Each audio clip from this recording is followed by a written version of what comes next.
तो बच्चों, हमारा टॉपिक है शासन प्रणाली।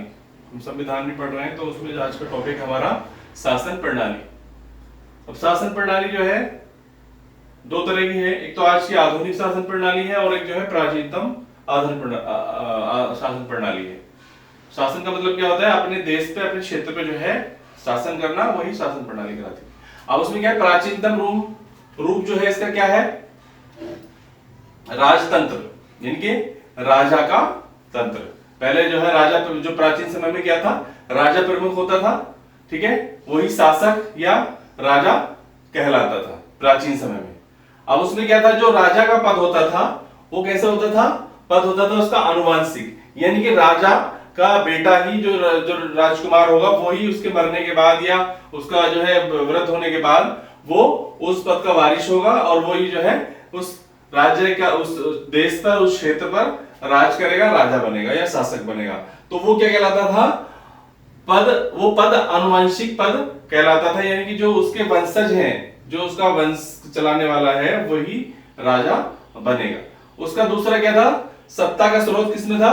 स्वयं राजा में। राजा ही उसमें प्रमुख था, उसमें पब्लिक का कोई इंटरफेयर नहीं था, न ही पब्लिक के द्वारा चुना जाता था वो। और सत्ता राजा के हाथ में ही सत्ता होती थी, स्वयं ही राजा होता था। वही अपने जो नीचे के जो जितने भी जो है सेनापति और जो उसके वजीर वगैरह होते थे, उसके जो अलग अलग डिपार्टमेंट के जितने भी उसके जो अधिकारी होते थे, उन्हें राजा स्वयं उन लोगों को नियुक्त करता था।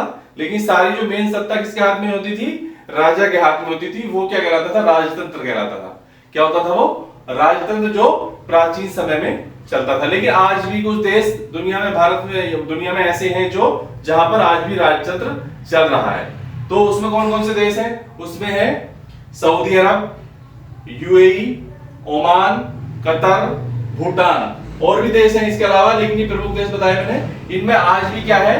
राजतंत्र प्रमुख रूप से चल रहा है और राजा का ही शासन यहाँ पर चल रहा है। यहाँ पर ही राजा प्रमुख होता है, जनता का इसमें कोई नहीं होता। जो राजा जो भी नियम कानून बनाता है उसको जनता को मानना पड़ता है, और उसी के वंशज, राजा के ही वंशज जो है आने वाले समय में उस सत्ता को परिवर्तित करते हैं। सत्ता में जो है वही दूसरा राजा उनके पद अनुवंशिक के आधार पर ही बनता है। दूसरा क्या है? जो आधुनिक रूप है, जिसमें जो कि लोकतंत्र कहा जाता है जिसे, ठीक है, वो क्या कहलाता है? आधुनिक रूप। शासन प्रणाली का वो है आधुनिक रूप, जिसे कहते हैं हम लोकतंत्र। लोक मतलब पब्लिक, पब्लिक का तंत्र। यहाँ था राजतंत्र यानी कि राजा का तंत्र, और यह है लोकतंत्र, पब्लिक का जो है सारा सिस्टम होता है। पब्लिक ही क्या करती है? शासक को चुनती है।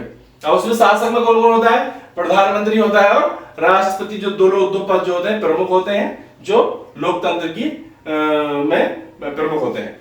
और प्रधानमंत्री और राष्ट्रपति ये दोनों किस तरीके से बनते हैं? ये अपनी पद पर आधारित जो योग्यता होती है, जो प्रधानमंत्री के पद के लिए जो योग्यता है और जो राष्ट्रपति के पद के लिए जो योग्यता है, वो अगर वो पूरा कर रहे हैं, अगर जो जैसे प्रधानमंत्री है वो उसकी आयु 25 वर्ष है और वो किसी लोकसभा क्षेत्र से निर्वाचित हुआ है, और जो है उसे जितने भी लोकसभा के सदस्य जो है चुन के आए हैं, और वो उसे अपना नेता चुन लेते हैं। अगर वो निर्वाचित नहीं हुआ है तब भी जो प्रधानमंत्री बन जाएगा, लेकिन उसका जरूरी क्या है? वो अपने पद की, जो उसके पद की योग्यता है वो पूरी कर रहा हो, तभी प्रधानमंत्री का पद वो ग्रहण कर सकता है। इसी तरीके से राष्ट्रपति है, राष्ट्रपति भी जो है अपने पद की योग्यता को पूरा कर रहा हो, उसको उसी के आधार पर क्या कहते हैं?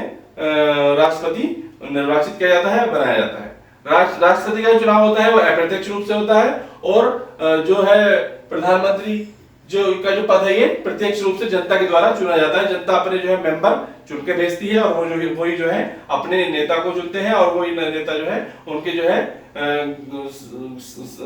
संगठन का नेतृत्व करता है, और वही प्रधानमंत्री पद की शपथ लेता है। उसके बाद क्या है? इसका स्रोत किसका है? किसमें है? जनता में है। जनता में जो लोकतंत्र है जनता का, जनता के द्वारा चुना हुआ शासन ही क्या कहलाता है? क्या कहलाता है? लोकतंत्र कहलाता है। जनता का, जनता के लिए, जनता के द्वारा चुना हुआ जो लोकतंत्र है वही लोकतंत्र कहलाता है। तो इसमें क्या है? सत्ता का स्रोत किसमें होता है? जनता के हाथ में होता है। जनता हर 5 साल में जो है अपना वोट देती है, और उसके माध्यम से जो है अपना शासक चुनती है, और जो है अगर उसे सही नहीं लगता है, वो जो है सही तरीके से अपना कार्य का निर्वहन नहीं करता है, तो पब्लिक जो है उसे जो है परिवर्तित कर देती है। इसलिए लोकतंत्र को जो है सही माना जाता है, क्योंकि राजतंत्र में क्या होता है, राजतंत्र में तो वही चला आ रहा है, जो राजा है उसी का, राजा का फिर बेटा राजा बनेगा, फिर उसका बेटा राजा बनेगा, वही चले जाएंगे, वही चल रहा है। लेकिन लोकतंत्र में क्या है, लोकतंत्र में अगर जो है पब्लिक जागरूक है और पब्लिक अपना पढ़ी लिखी है, सही तरीके से जानती है वो, तो वो जो है अपनी आवश्यकताओं के अनुसार उनकी जो कार्य प्रणाली है, जो सत्ता में जो सरकार है उसकी कार्य प्रणाली को ध्यान में रखते हुए वो जो है सत्ता को परिवर्तित करवा सकती है। लोकतंत्र की खासियत है। तो सत्ता का स्रोत किसमें है, जनता के अंदर निहित है। उदाहरण, इसका उदाहरण क्या है कि लोकतंत्र कहां पर है, लोकतंत्र है अमेरिका में, अमेरिका में भी लोकतंत्र है, ठीक है, ब्रिटेन में भी लोकतंत्र है, ठीक है, भारत में भी लोकतंत्र है ना, और कनाडा में भी लोकतंत्र है, फ्रांस में लोकतंत्र है, ऐसे ही और भी बहुत सारे देश हैं जिसमें लोकतंत्र पाया जाता है। आजकल जो है आधुनिक रूप में अधिक से अधिक देशों में द्वितीय विश्व युद्ध के बाद लोकतंत्रात्मक प्रणाली को प्रमुख महत्व दिया जाता है। लोकतंत्र जो है वो राजतंत्र और लोकतंत्र की अगर आप दोनों की जो है तुलना करेंगे तो लोकतंत्र जो है राजतंत्र के मुकाबले ज्यादा सही है, क्योंकि जनता इसे जो है अपने अनुरूप जो है सही तरीके से जो है, जो अगर शासक सही तरीके से नहीं चल रहा है तो जनता उसे जो है उसके कार्य को याद दिलाने में भी पूरी भूमिका निभाती है। तो ये हमारी शासन प्रणाली हुई, क्योंकि शासन प्रणाली का भी जानकारी बहुत होनी जरूरी है। धन्यवाद।